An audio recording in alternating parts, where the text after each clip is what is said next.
Matt Lippert is going to be our third speaker today. He is the Wood County Agriculture Agent. Matt has previous experience in the dairy nutrition industry, in which his current focus in Wood County and several other central Wisconsin counties has been in dairy production, dairy cattle nutrition, dairy genetics, and farm management. Matt has his Bachelor of Science in Dairy Science and Ag Economics and a Master of Science in Animal Breeding from UW-Madison. Matt, the show is yours. When we were planning this meeting, first off, I'm Matt Lippert. I work in Wood and Clark County I've been saying north central Wisconsin.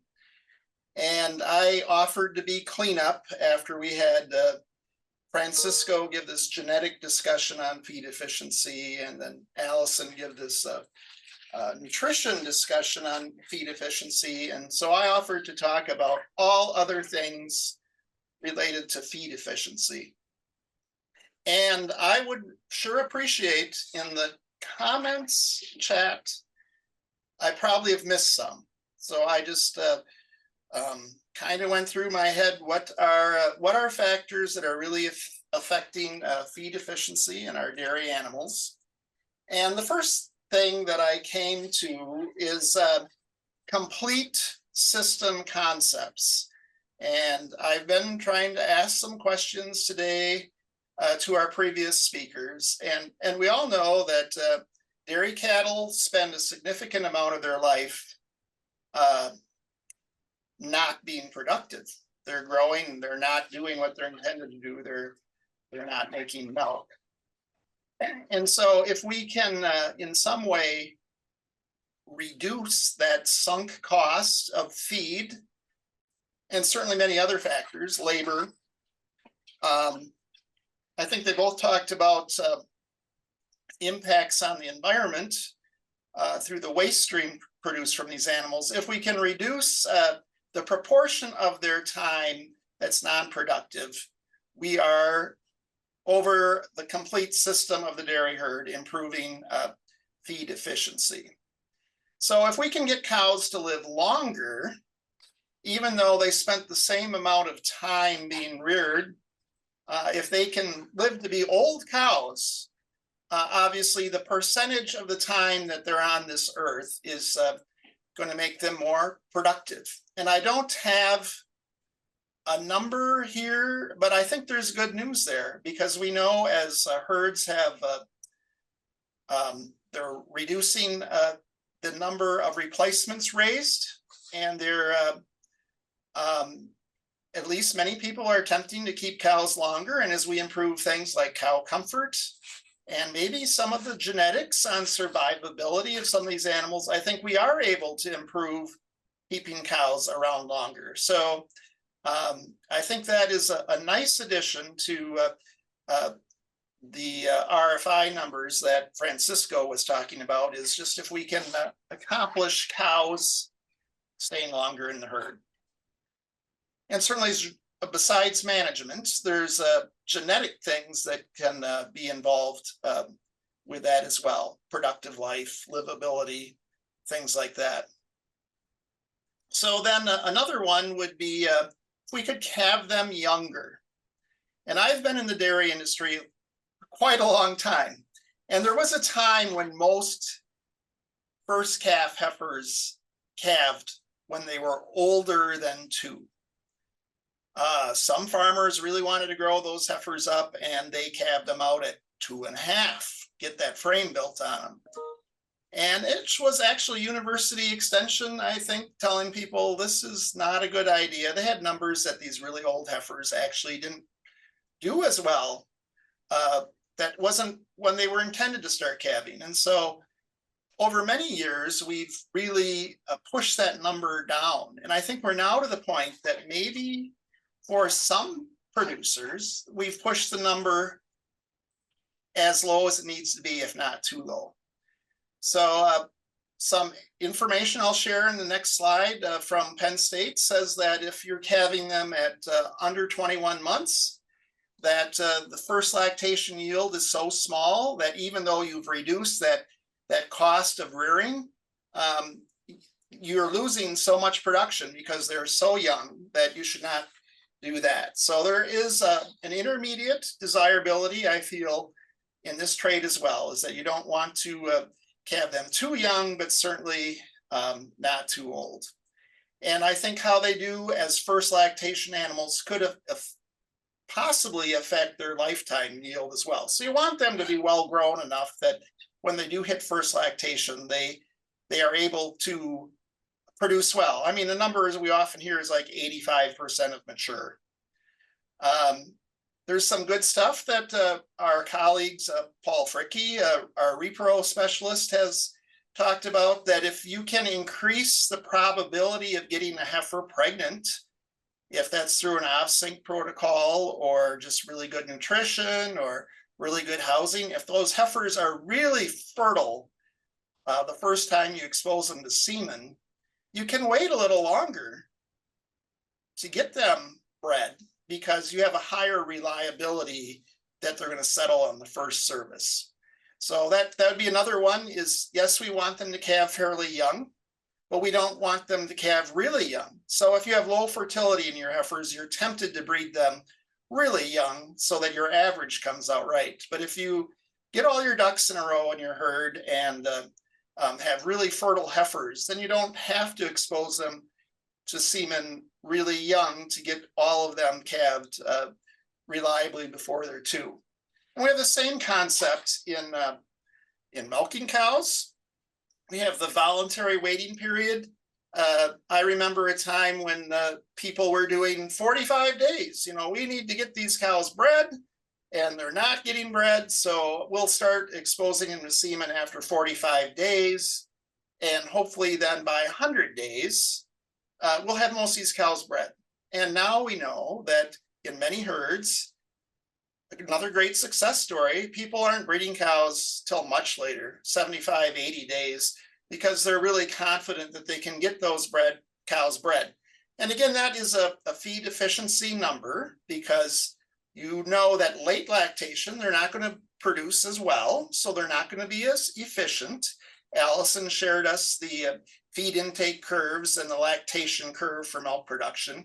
So we don't want cows to have greater periods of their life in late lactation, which would happen if they don't get bred very quickly. And we don't want cows with really extended dry periods as well. So again, a fertility issue. If we can get cows bred not at 45 days, and so then they have too much time dry because they're calving all the time. But if we can get them optimally, that they're calving often, you know, getting pregnant by around 100 days or so, then we also, I think, are making that complete system work for feed efficiency. And so another one would be just culling, you know, avoiding animals that really have really long calving intervals. And I think if we are not culling animals for other reasons, mastitis, disease, or so forth, that we can cull animals on long calving intervals because they just aren't fitting into the system. They're going to get heavy. They're going to be dry a long time. They're going to be, you can visualize the problems the next year as well. So I think that's also another tool for making a more efficient herd. So I mentioned that I would get to this one. This is fairly recent information, and it's Penn State. Judd Henricks is pretty well known as a speaker talking about rearing replacement heifers. So they looked at their DHI information in Pennsylvania in 2010 and then again in 2017. And they looked at the actual, not age adjusted or anything, the actual milk yield of their first lactation animals. And they found in 2010 that at 22 months, you actually had the highest production average. Interestingly, by 2017, the peak animals were at 21 months. But you notice that far left side, that steep drop off. I don't know if we changed heifers, if we're raising heifers better, if they're genetically different, or they're just ready to go better with our improved management systems. They sure did a lot better in 2017 than they did in 2010, but they still, you were giving up. So, you know, you don't want these 1/8s and probably not even these 1/9s. That's how I think. Instead of 20 months, I think DHI numbers, lactation year and month. So it's desirable to get them to calve young, but don't push it too far because I think you'll give up efficiency at that point. So let's move outside the barn a little bit. Allison was doing a lot of this. She's talking about feed management, but I'm going to look at some other feed management ones. One that came to me is when she talked about the importance of highly digestible forage, harvesting your forage young when the cell walls were thin and the cell solubles were great. We can go out there and do that. And with some of our modern equipment, we can harvest a lot of ash. And, you know, that's what the labs call it. They call it ash, but it's dirt. So I know a lot of farms are using a lot of disc vines to harvest versus the old sickle bar. And they go really fast and they get a really efficient harvest, but they create like an upsuction when they travel over the field. And especially in a new seeding that was tilled not too long ago, they introduce a lot of ash into the system. And certainly most of that is not organic matter. Most of it's mineral. It's completely indigestible. And so we don't want to, if we feed cows more ash, any ash additional is going to reduce our efficiency. Cows are going to have to eat more because they're eating something in their feed that's not contributing any energy. I'll have a slide on that yet too. Shrink while in storage. Certainly, if you're losing forage in whatever silo system you have, a tower, bunker, pile, whatever system you have, you're going to have some shrink. Baled hay, you're going to have shrink. Baleage. But if you can reduce that, that's all loss that happens before it ever gets to the cow. And we know that there can be a significant difference between different systems in that loss. So I mentioned inoculant, pretty widely recommended in most all feedstuffs, a well-researched inoculant. It's going to speed that fermentation process up typically. And if you do that, you'll have less loss in the fermentation process. Achieving good density in your silage, which can be a challenge as some of these big operations have multiple forage harvesters gathering up corn silage so they can get it all in at the right moisture or beat the weather or get on to the next farm. And they're delivering all this feed to the farm very quickly. And do we have the resources at the farm, the tractors, the weight to achieve the correct density? But fast and silent is important. Covering silage is important as far as reducing loss. Facers. I cited here I've been cleaning up some forage research files that we have. So some of the dates are a little old, but I think it's relevant that back in 2003, Brian Holmes at the UW knew that we could change. We have already filled the bunker, but if we use a facer, we might reduce loss by 5% versus attacking that thing with a skid steer or a payloader and introducing air in the pile. So keeping the integrity of the face of that pile is also a factor in decreasing loss. And then one that I'd love to talk about is right sizing the feeding surfaces for the animal units being fed. So you got a lot of little dairies that end up having too big a face, and they have aerobic deterioration happening to the feed before it gets the animal, and then it's hot before it hits the manger. And I heard Allison talking about slimy. It's not a thing you want in your feed. You might have to do more refusals. So certainly it can happen on any size operation. The temptation is always to make that pile bigger. So, let's go back.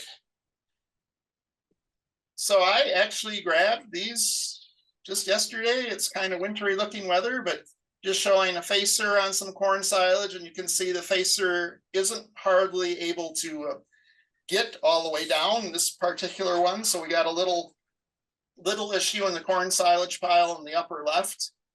You see even more of that in the haylage pile. But we see a lot of effort expended at this point, be it to get bags, which is in that upper right-hand corner, the sidewalls, the density of the sidewalls, typically these days 2 sheets of plastic to reduce that loss before it gets to the cow. Okay, here's one about the ash. So this is Patrick Hoffman, who spent most of his career at the Marshfield Ag Research Station for the Dairy Science Department. And he did a survey and found that kind of at 95 percentile range, that we have herds feeding 6% ash and we have herds feeding 12% ash. And I'm fairly confident we still have that today. I was reviewing them.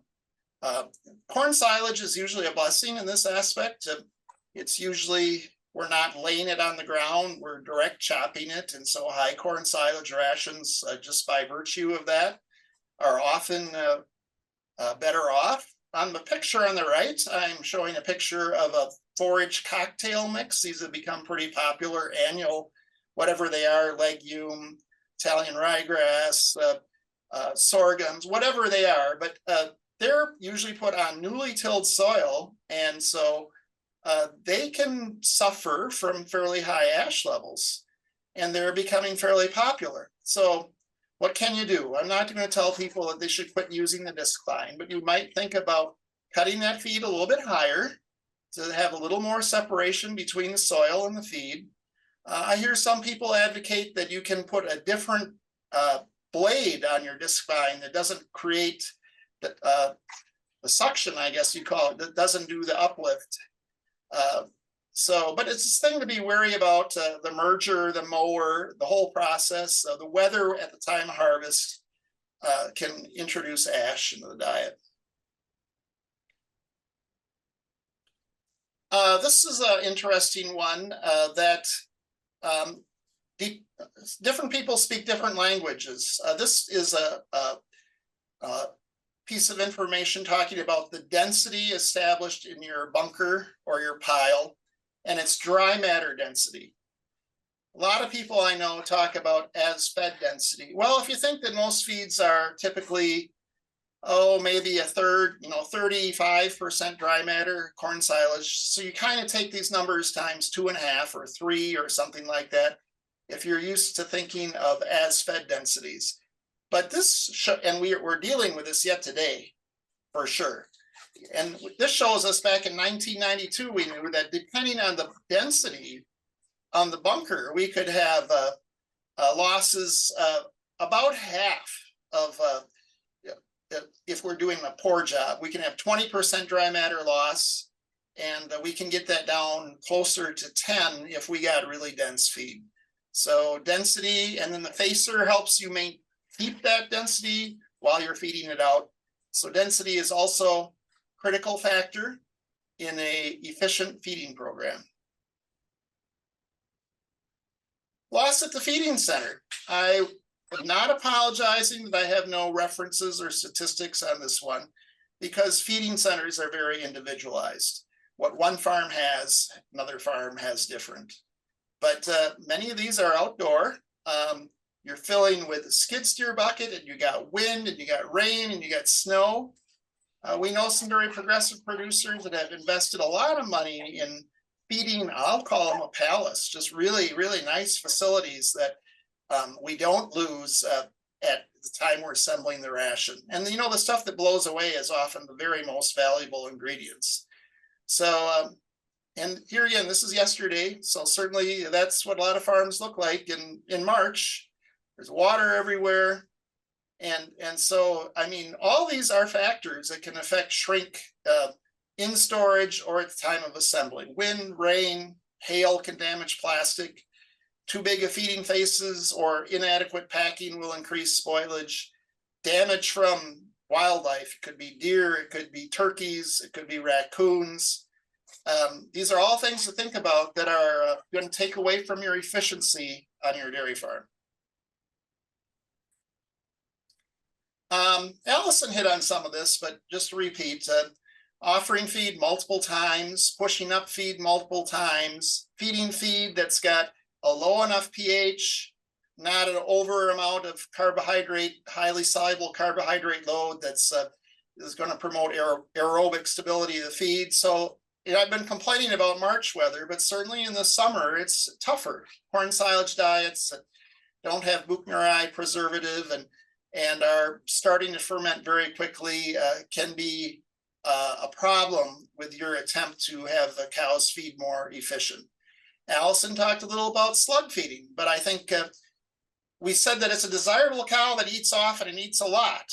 Yes, but if she's crowded or she's heat stressed and she is coming in at 10 o'clock at night to eat because that's the first time she felt comfortable, and then she eats this huge slug and gets a STERA, subacute rumen acidosis, because of the tremendous load from that really big meal. We don't want that either. And certainly if we're calving those very young heifers that we talked about earlier, if we're calving them and putting them in pens with older cows, you're going to have timid animals, and those animals are still going to be hungry. So they're going to come in when there's finally time, and they're going to eat big meals. So I think a big meal is good if she wants to, but if she's been withholding herself due to crowding or other cow comfort issues, we don't want that, because we don't want extreme drop in rumen pH. Diet formulation. I'm going to stand up for fat a little bit. If you look at just that number of pounds of milk produced and then divide it by the pounds of feed consumed, anything you can do to drastically increase the energy density in your diet is going to help you look better on your feed efficiency numbers. Now, granted, might not be more economical. Some of those fats are really expensive. Also, if they're in the wrong form, fed in the wrong amount or the wrong way, they may do more damage than good. They may shut down rumen bacteria and so forth. But it's a thing to consider and look at if you're really wanting to improve feed efficiency, is what maybe a little bit of the right kind of fat can do to help your cows milk more. Some of them help butter fat content, which is going to help the energy content of the milk. So those are all things. I think fat is a factor. And then Allison was getting at it, but I'm just going to reinforce matching the protein and the carbohydrate fractions together. So if you got an alfalfa, fairly wet alfalfa, really high protein, you got some really fast type, quickly available protein. You probably want some fairly fast, quickly available carbohydrates as well. And that might be high moisture corn, finely processed corn. It might be a whey or a molasses or something like that. But the rumen bacteria need all the goodies simultaneously. So I think that's what is making a lot of nutritionists be successful in their career these days, is being very good at matching slow with slow in the protein and fast with fast, and probably having some of all of those, because these really good diets are going to be delivering digestible components in the rumen and the intestine the entire time. So byproducts are certainly a factor in that as well. I think it's a pretty complicated thing. And I think I dropped a slide, but to me, it's a tightrope. So it's not just as easy that if you make things better, that the cows are going to be more efficient. It may go tilt too far the other way. And here I think Luis might still be on, but I shamelessly borrowed a slide from his talk just from a couple of weeks ago to illustrate this point. So this is a corn silage paper that he talked about. You got really, really high p-values on the difference between conventional BMR, high fiber digestibility, and leafy silages. And you see that BMR just really shines at much higher in vitro NDFD. This number here So and Luis has done a great job of saying, well, there's agronomics involved too. But as far as at the cow end, BMR really does shine. And as far as improving digestibility, which in theory would mean that we are making our cows more feed efficient. But then he shared this slide with us where you actually fed this stuff and it still looked nice. It still significantly